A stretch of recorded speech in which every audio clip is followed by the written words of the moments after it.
The leaks and rumors surrounding the Samsung Galaxy S26 Ultra are quickly building up, and a new report may have revealed the display size of the upcoming flagship, while also hinting at a few potential surprises. Renowned tipster Ice Universe has stated that the Galaxy S26 Ultra will feature a 6.89-inch screen nearly identical to the panel used in the Galaxy S25 Ultra. In another post, Ice added that the screen will include surprises, incorporating some of Samsung's core display technologies into this model. Ice Universe also shared images of third-party camera protective films for the Galaxy S26 Edge, Galaxy S26 Pro, and Galaxy S26 Ultra. These images offer a clearer look at the expected camera design changes across the lineup. All three devices appear to feature a visible camera bump, which may be an intentional design adjustment to help reduce the overall foam thickness. While the screen size itself seems unchanged, the same source suggests Samsung could still introduce enhancements thanks to its in-house display innovations. This means that even with similar dimensions, meaningful upgrades might still be on the way. This report slightly conflicts with earlier claims that the Galaxy S26 Ultra would feature slimmer bezels,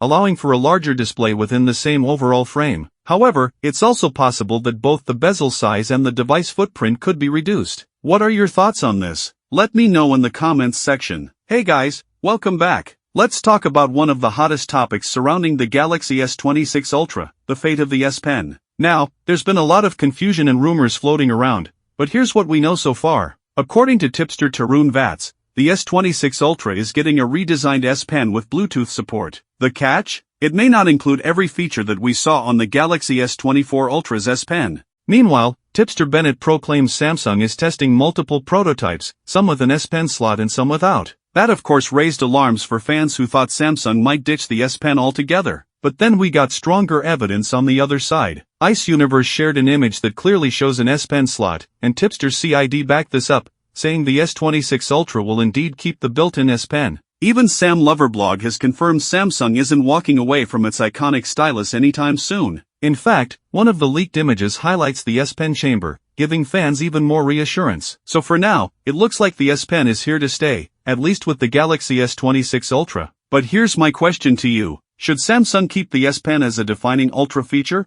or do you think it's time for them to move on and focus on other upgrades? Drop your thoughts in the comments, and don't forget to hit that like button if you're excited for the Galaxy S26 Ultra. One might expect Samsung to focus on making the Galaxy S26 Ultra the top Android phone, but some recent decisions suggest otherwise. Reports indicate that the 3x telephoto camera could be reduced to a 10-megapixel sensor. New information about the 5x telephoto camera also raises concerns. According to Ice Universe on X, formerly Twitter, Samsung plans to reuse the same 50-megapixel sensor found in the Galaxy S25 Ultra for the S26 Ultra's 5x lens. What makes this more disappointing is that the same sensor was first introduced with the Galaxy S24 Ultra, and Samsung reportedly intends to keep it for the S27 Ultra as well. On the positive side, Samsung is rumored to be focusing on optics. The Galaxy S26 Ultra's main camera is expected to feature a significantly wider aperture compared to earlier models. Another leak also suggests the camera bump could be nearly twice as thick as that of the Galaxy S25 Ultra.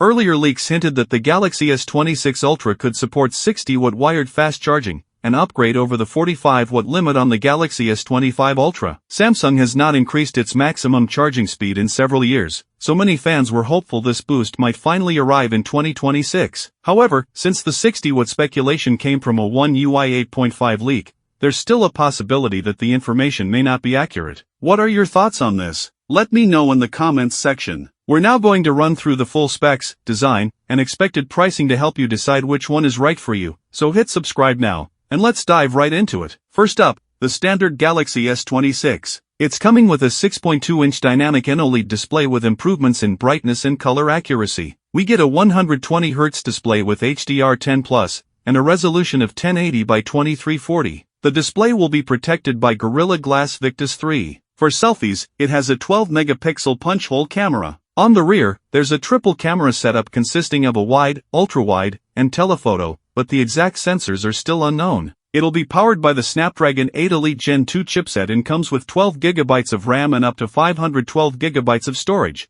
UFS 4.0. The battery is a 4000 mAh unit with 25-watt fast charging and 15-watt wireless charging. It will also support 5G, Bluetooth 5.4, Wi-Fi 7, and ultra-wideband support. The phone will launch with One UI 8 based on Android 16 and is expected to start at around $800 in January 2026. Next we have the Samsung Galaxy S26 Plus, which may also be known as the S26 Edge. This one will come with a 6.7-inch Dynamic AMOLED display with similar improvements in brightness and color accuracy. You'll get a 120Hz display, HDR10+, and a resolution of 1440 by 3120, protected by Gorilla Glass Victus 3. There's a 12-megapixel punch-hole camera for selfies. The rear setup includes a dual camera system with a wide and an ultra-wide camera, though the exact sensors are still under wraps. It's also powered by the Snapdragon 8 Elite Gen 2 and will come with 12GB of RAM and storage options of 256GB or 512GB, UFS 4.0. The battery is a 4,900 mAh unit with 45W fast charging and 15W wireless charging. It will support 5G, Bluetooth 5.4, Wi-Fi 7, and ultra-wideband. This model will launch with One UI 8 based on Android 16 and is expected to be priced from $1,000 in January 2026. Finally, we have the premium model, the Samsung Galaxy S26 Ultra. This one features a 6.9-inch Dynamic AMOLED display, again with improvements to brightness and color accuracy, 120Hz refresh rate, and HDR10+, with a resolution of 1440 by 3120. And it will be protected by Gorilla Glass Armor 3. There have been reports suggesting that this could feature the first ever under-display camera on an S-series phone, likely an 8MP under-display selfie camera. On the rear, it will come with a quad camera setup featuring wide, ultra-wide, telephoto, and periscope lenses, but the exact sensors are still unknown. The phone will be powered by the Snapdragon 8 Elite Gen 2 in all regions and will come with 12GB of RAM and up to 1TB of storage, UFS 4.0. It's packing a 6,000 mAh battery with significant improvements to fast charging. As expected, it will also support 5G, Bluetooth 5.4, Wi-Fi 7, and ultra-wideband. The S26 Ultra will launch with One UI 8 based on Android 16 and is expected to start at $1,300 in January 2026. Overall, it's looking like the Samsung Galaxy S26 series is going to be an exciting release, especially if the Ultra becomes the first S-series phone to feature the under-display camera. Samsung seems to be continuing their strategy of improving and refining their phones, rather than completely redesigning them for the sake of it. And just like all new phones, there will be a major emphasis on software, with AI playing a huge role in the user experience. The launch is still a bit far off, but we can expect plenty of information to leak as we approach the release date. And that's everything we know right now about the Samsung Galaxy S26 series. With all the leaks, rumors, and potential upgrades, it looks like Samsung is preparing a really exciting lineup. But the big question is, will these changes be enough to keep the S26 Ultra at the top of the flagship market? Let me know your thoughts down in the comments. If you enjoyed this breakdown, make sure to hit that like button and subscribe to ZDES Tech for more detailed smartphone coverage. Also, don't forget to tap the notification bell so you never miss the latest updates. Before you go, check out my full review of the Galaxy S25 Ultra. It will give you a better idea of how the S26 compares and where Samsung is really making improvements. I'll leave the link right here on the screen. Thanks a lot for watching, and I will see you in the next one.